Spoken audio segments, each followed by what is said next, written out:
இதெல்லாம் வந்து ஒரு இதில் பேசிட்டு போகிற விஷயம் இல்லையே. இதனால் ஏகப்பட்ட பேர் பாதிக்கப்பட்டிருக்காங்க. பதுருதீன் மட்டும் கிடையாது.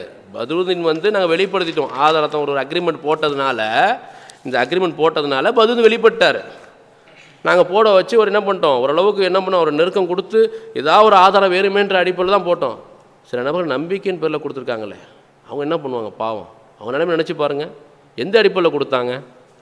இவர் நல்ல தவறு செய்ய மாட்டார், மக்களுக்கு உபதேசம் பண்ணுறாரு, இவர் என்ன பயானில் வீடியோவில் பேசுகிறாரோ அதன்படி தான் அடிப்பார், அதன்படி தான் அந்த வாழ்க்கையை நடந்துக்குவாருன்னு பார்த்தோம். இவர் வீடியோவில் ஒரு மாதிரி பேசி வெளிப்படை வாழ்க்கையில் ஒரு மாதிரி நடந்துட்டார் அப்படின்னா இவரை என்னன்னு சொல்கிறது? நடிப்புன்னு சொல்கிறதா இல்லை என்னன்னு சொல்கிறது? நினச்சி பாருங்கள். நான் கூட அதை அறிமுகப்படுத்தும் போது உங்களுக்கு கோவம் வந்திருக்கும். இவர் தான் அப்துல் பாஸ் புகாரி, யூடியூப்பில் பல படங்கள் நடிச்சிருப்பான்னு சொல்லியிருப்பேன். அந்த வார்த்தைக்கு என்ன காரணம் அப்படின்னா, ஒரு மூமின் மோசடி பண்ண மாட்டாங்க, ஒரு மூமின் தான் அமானுதத்தை பால்படுத்த மாட்டாங்க, ஒரு மூமின் வட்டிக்கு துணை போக மாட்டாங்க. அல்லாஹ் குர்ஆனில் எப்படி சொல்கிறான்? வஹல்லல்லாஹு பைய வ ஹர்ரம ரிபா, வியாபாரத்தை அனுமதிக்க வட்டியை தடை செய்கிறேன்றான். அல்லாஹுடைய தூர் போருக்கு தயாரான்னு சொல்லக்கூடிய கடுமையான வார்த்தை. இது யார் பேசியிருக்கா? என்னுடைய நண்பர் அப்துல் பாஸ் புகாரி பேசியிருக்காரு.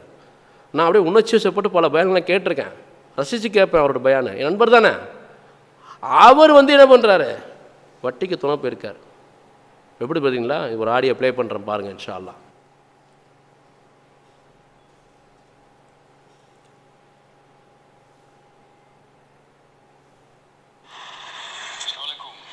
ஜாவித், ஆக்சுவலி நான் கொஞ்சம் நேற்று வந்துட்டு ஃப்ளைட்டில் இன்றைக்கி தான் திருச்சி வந்து சேர்ந்தேன். எனக்கு என்னென்னா ஒரு 20 lakhs மட்டும் கொஞ்சம் தரணும். இது ஆக்சுவலி அந்த ஒன்றுக்காக தான் வெயிட் பண்ணேன்.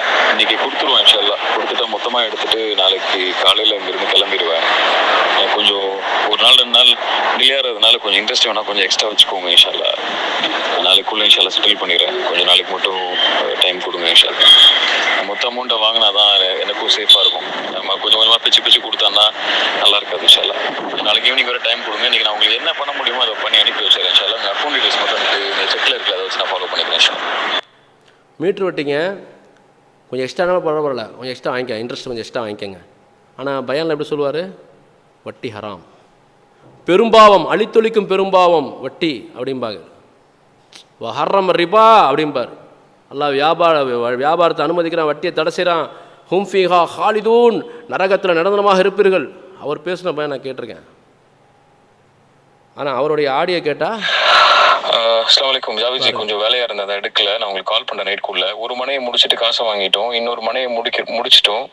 அதாவது அந்த யார் ஓனரோ அவர்கிட்ட வாங்கி நம்ம ஃப்ரெண்டு பேர் ரெஜிஸ்டர் பண்ணிட்டோம். இவர்கிட்ட இருந்து நாளைக்கு காலையில் வந்து அந்த பையர்கிட்ட வந்து மாற்றுறோம். சரியா? ஸோ நாளைக்கு இன்ஷால்லா ரெஜிஸ்ட்ரேஷன் முடிஞ்சிடும்.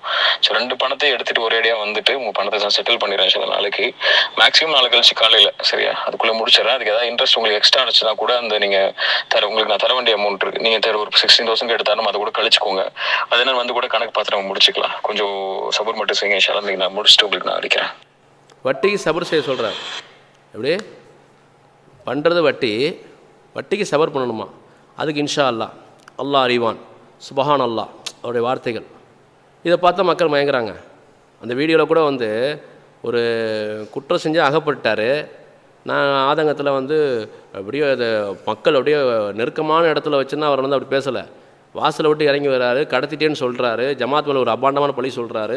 அந்த ஆதங்கத்தில் இருந்து என்ன பண்ணுறோம், நம்ம கேட்குறோம். மனசு கேட்கல, ஆதங்கத்தில் கேட்குறோம். மனசு கேட்கலாம், சரி நீ நல்லவனாக இருந்தாலும் அவனை கேட்டுக்க மாட்டோம். பண்ணதெல்லாமே ஐயோ ஒரு உண்மைக்கு மாறான தகவலை சொல்லி பல பேர்கிட்ட வந்து நீ வந்து என்ன பண்ணுற, ஒரே நிறுவனத்தை காட்டி இந்த ரூஹி கஃபே இருக்குது பார்த்தீங்களா, அந்த ரூஹிஸ் கஃபேவை ஈசிஆரில் இருக்கிறத வச்சு எவ்வளோ நபர்கள்ட்ட வந்து வாங்கியிருக்கா தெரியுங்களா?